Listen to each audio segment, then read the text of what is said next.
নষ্টের পুরস্কার রাজ্যসভা, রাজীব কুমারকে দালাল বলে চরম আক্রমণ সৌমিত্র খাঁর। রাজ্যসভা ঘিরে তুফান, রাজীব কুমারকে নিয়ে বিজেপির বিস্ফোরক অভিযোগ।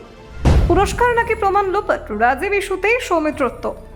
তৃণমূলের প্রার্থী তালিকায় আগুন, রাজীব কুমার নামেই বাড়ল বিতর্ক। দালাল তত্ত্বে রাজনৈতিক ঝড়, দিল্লি যাওয়ার আগে রাজীবকে ঘিরে সংঘাত। ব্যাংক অ্যাকাউন্ট খতিয়ে দেখার দাবি, রাজ্যসভা আসন নিয়ে তীব্র তরজা। বিজেপির নিশানায় প্রাক্তন ডিজিপি, তৃণমূলের পাল্টা রাজনৈতিক চক্রান্ত তত্ত্ব। কোয়েল বাবুলের মাঝে রাজীবেই ফোকাস, প্রার্থী তালিকায় নতুন উত্তাপ। রাজ্যসভা ঘোষণার পরেই যোদ্ধাং দেহে বিজেপি, সৌমিত্রর করা ভাষা। প্রশাসনিক অভিজ্ঞতা নাকি রাজনৈতিক পুরস্কার, প্রশ্নে সরগরম বাংলা। বিধানসভা ভোটের আগে রাজ্যসভা নিয়ে হাই ভোল্টেজ লড়াই। দেখুন, তৃণমূল কংগ্রেসের রাজ্যসভার প্রার্থী তালিকা প্রকাশের পরই রাজ্য রাজনীতিতে জোর চর্চা শুরু হয়েছে।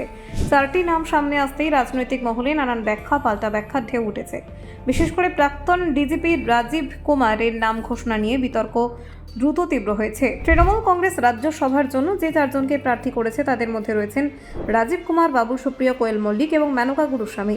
ভিন্ন ভিন্ন ক্ষেত্রে এই 4 জনকে একসঙ্গে মনোনয়ন দেওয়া দলীয় কৌশলেরই ইঙ্গিত বলে মনে করছে অনেকে। তবে এই তালিকা প্রকাশের পর সবচেয়ে বেশি সরব হয়েছে বিজেপি। বিশেষ করে রাজীব কুমারকে প্রার্থী করা নিয়ে তীব্র আপত্তি তুলেছেন বিজেপি নেতা সৌমিত্র খাঁ। তার মন্তব্য ঘিরে নতুন করে উত্তেজনা তৈরি হয়েছে। সৌমিত্র খাঁ অভিযোগ করে বলেন, রাজীব কুমার বাংলার ডিজিপি হিসেবে নিরপেক্ষ ভূমিকা পালন করেননি। তার দাবি, প্রশাসনিক পদে থেকে তিনি তৃণমূল কংগ্রেসের স্বার্থ রক্ষা করেছেন। এই অভিযোগ স্বাভাবিকভাবে রাজনৈতিক মহলে সাড়া ফেলেছে। বিজেপি সাংসদের বক্তব্য, রাজ্যসভার আসন পাওয়া কোনো আকস্মিক সিদ্ধান্ত নয়। তার দাবি, এটি তৃণমূলের হয়ে কাজ করার পুরস্কার। বিশেষ করে প্রমাণ নষ্ট করার মতো গুরুতর অভিযোগও তিনি তুলেছেন প্রকাশ্যে। এছাড়া সৌমিত্র খাঁ আরও বলেন, রাজীব কুমারের আত্মীয়দের ব্যাংক অ্যাকাউন্ট খতিয়ে দেখা উচিত। সেখানে কোনো আর্থিক অনিয়ম বা সন্দেহজনক লেনদেন রয়েছে কিনা তা তদন্ত করা দরকার বলে মন্তব্য করেন তিনি। এই দাবি রাজনৈতিক বিতর্ককে আরও ঘনীভূত করেছে। অন্যদিকে তৃণমূলের পক্ষ থেকে এই অভিযোগকে রাজনৈতিক উদ্দেশ্য প্রণোদিত বলে ব্যাখ্যা করা হচ্ছে।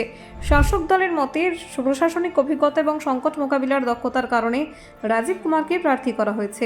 রাজীব কুমার দীর্ঘদিন রাজ্যের শীর্ষ প্রশাসনিক পদে ছিলেন।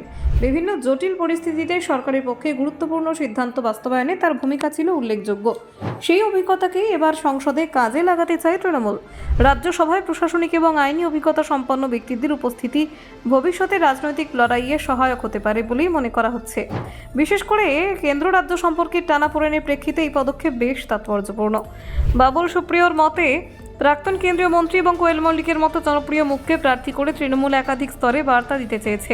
রাজনীতির পাশাপাশি জনসংযোগ এবং সাংস্কৃতিক প্রভাবও এখানে গুরুত্বপূর্ণ হয়ে উঠেছে। মেনকা গুরুস্বামীর নাম ঘোষণাও আইনি পরামর্শের ক্ষেত্রে কৌশলগত পদক্ষেপ হিসেবে দেখা হচ্ছে। সাম্প্রতিক সময়ে আদালত এবং তদন্ত সংস্থার মামলায় তৃণমূলকে বারবার চ্যালেঞ্জের মুখে পড়তে হয়েছে। সব মিলিয়ে রাজ্যসভার প্রার্থী তালিকা ঘিরে রাজনৈতিক সংঘাত নতুন মাত্রা পেয়েছে। Bureau report, news prime Times.